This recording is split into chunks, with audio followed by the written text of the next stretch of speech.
Annonceurs, entrepreneurs, promoteurs et chefs d'entreprise, choisissez dès à présent votre meilleur partenaire média, Ideal Production. Ideal Production est basé à Cotonou au Bénin. Ideal Production, le partenaire exclusif de Sika TV en Afrique.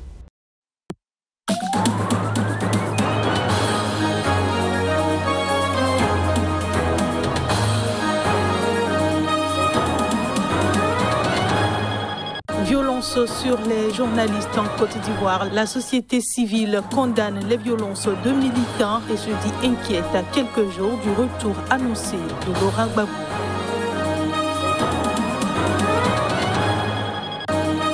L'Ouganda durcit ses mesures de restriction contre la Covid-19. Le président annonce la fermeture des écoles et la suspension des trajets non essentiels entre les districts. Et puis en Somaliland, l'opposition met le parti au pouvoir en minorité. Les deux partis d'opposition ont annoncé la formation d'une coalition qui leur donne la majorité au Parlement.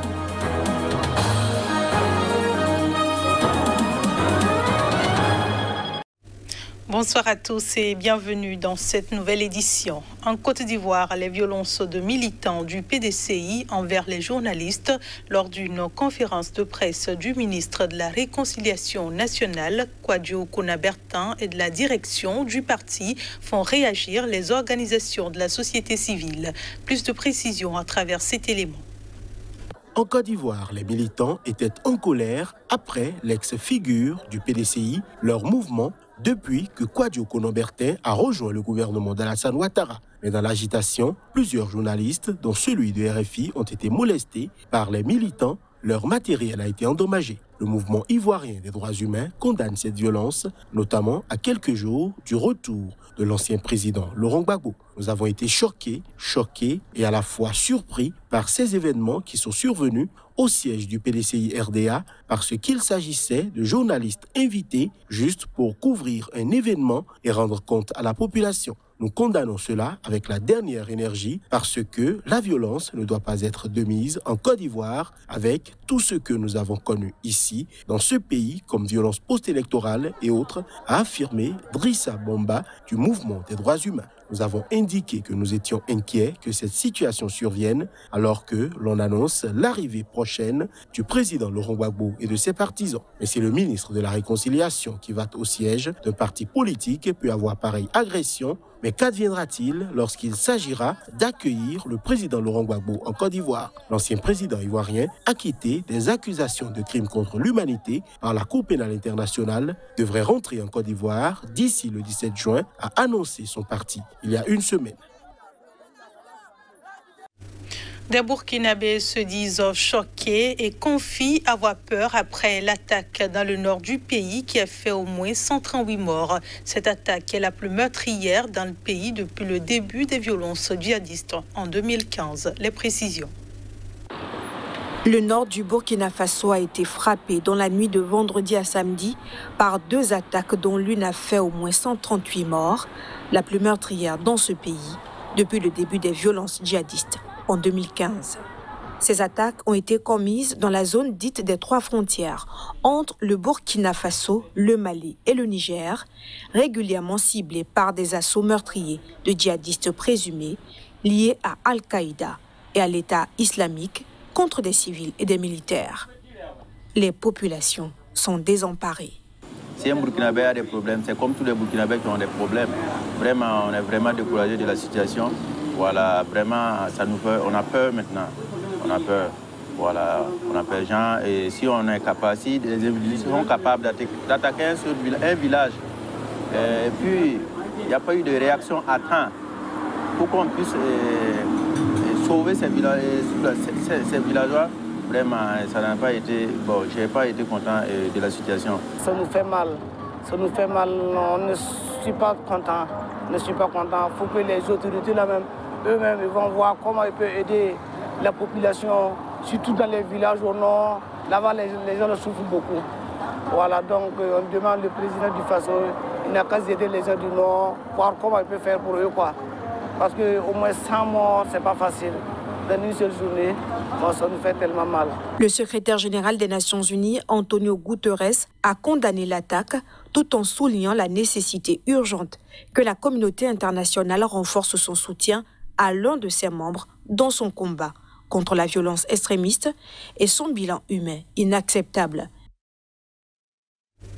Je le disais en titre, les deux partis d'opposition de la République autoproclamée du Somaliland dans le nord de la Somalie ont annoncé dimanche la formation d'une coalition qui leur donne la majorité au Parlement. C'est à l'issue des élections législatives et locales de lundi dernier.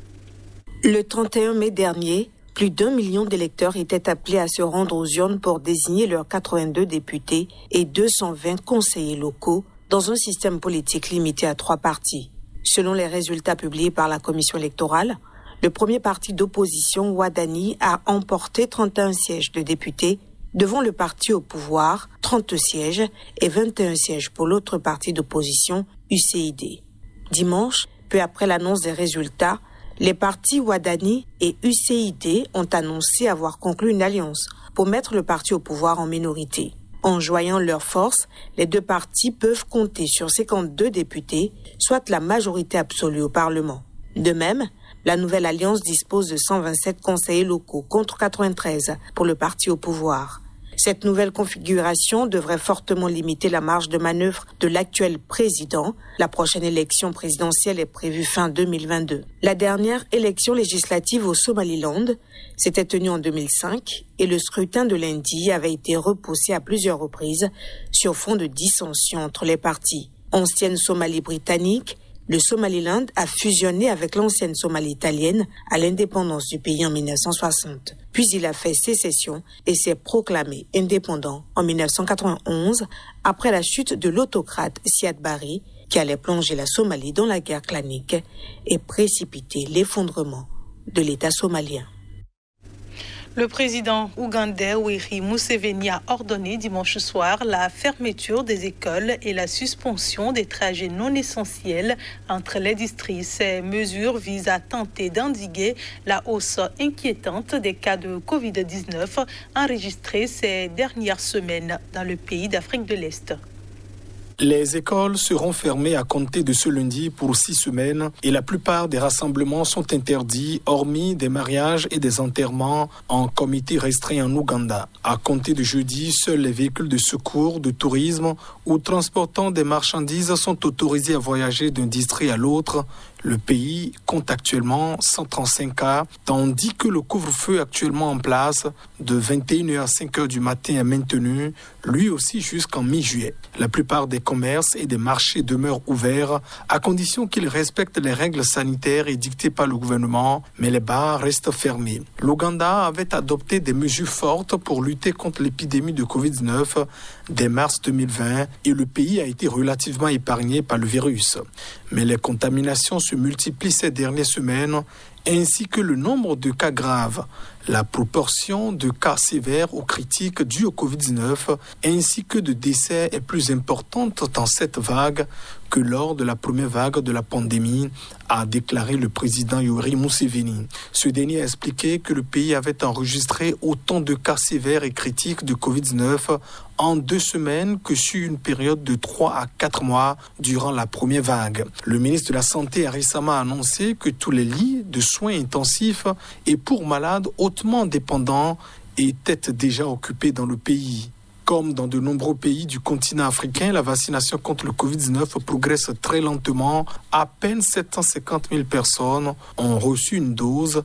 35 000 ont reçu 2 doses dans ce pays qui compte quelques 46 millions d'habitants. L'Ouganda a jusqu'à présent enregistré 52 935 cas, dont 383 décès. Mais le nombre de tests pratiqués est faible et ces chiffres sont très probablement en deçà de la réalité.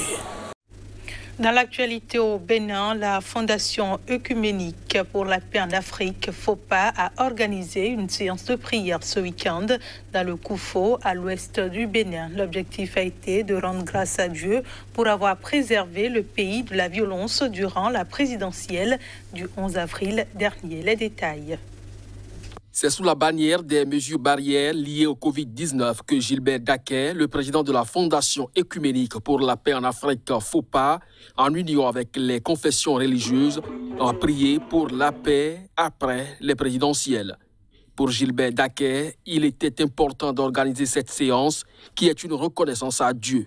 Qu'il vous souvienne, la FOPA avait fait le même exercice de prière pour la nation et la sensibilisation à la non-violence dénommée non-violence aux élections à Azové juste avant cette présidentielle qui s'annonçait tendue.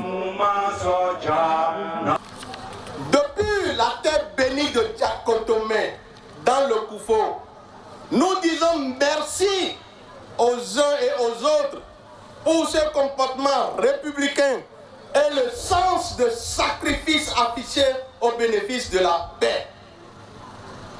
À l'endroit de la jeunesse, toujours manipulée, c'est l'occasion de remercier toute la jeunesse du Bénin en général et celle du Koufo en particulier qui a su se discipliner, et ce malgré les actes de provocation pour ne pas contribuer à mettre feu à l'héritage commun, le Bénin.